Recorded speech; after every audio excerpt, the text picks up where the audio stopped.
তোমার হাজবেন্ড এখন অফিসে যাবে আর তার জুতাটা পলিশ করা দরকার, এটুকু তুমি করে রাখো না কেন? তো তুমি তোমার জুতোটা নিজেই তো একটু পলিশ করে নিতে পারো। তুই থাকতে আমার জুতা আমার পলিশ করা লাগবে কেন? আজকে তোর আমি আজ আবার বৌমাকে মারলে? আর নতুন কি বাবা? আজকে মনে হয় বৌমাকে একটু বেশি মেরেছে। কি ব্যাপার, মন খারাপ নাকি? আজকের মনে হয় বউকে মারতে পারছ না, তাই না? না মানে আজকে একটু বেশি পিটাইছি তো, তাই নিজের কাছে জানি কেমন কেমন লাগতেছে। আরে ওর জন্য আমার খুব কষ্ট হচ্ছে। চারি প্রতিদিন মাছ ভাতের সাথে তোর মায়ের খাওয়াটাকেও রোজকার রুটিন করে নিয়েছে। যাই কেন দেখা। আচ্ছা, তুমি আজকে সকালবেলায় কোন সাহসে আমার গায়ে হাত তুলছো? তুমি তো আমাকে মারতে আসছিল, আমি তো শুধু প্রতিহত করছি। প্রতিহত করতে আসছিলি না? তো প্রতিহত করা দেখাইতেছি। কি খুব ব্যথা লাগছে? তুমি কি মারামারি শিখছো? হ্যাঁ। মা, এই সবজির মধ্যে তো ঝালই হয় নাই। ঝাল ঠিকই আছে, মজা হয়েছে। মা খাও।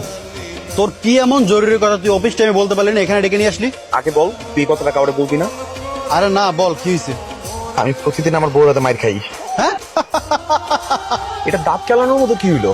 তোর মতো একটা রক চাটা মাথা গরম জামাইকে মারছে, এটা সত্যি অকল্পনীয় ব্যাপার। রাফসান কই?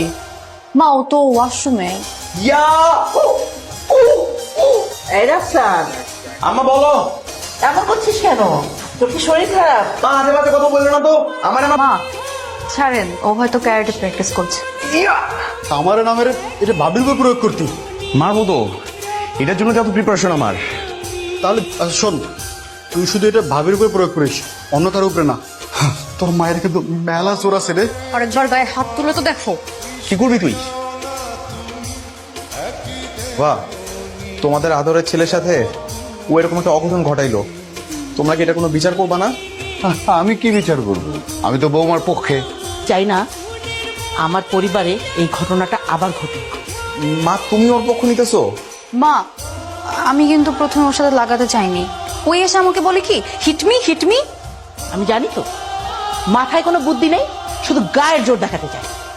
বুঝতে পারছি, তোমরা সবাই মিলে একজোট হইছো।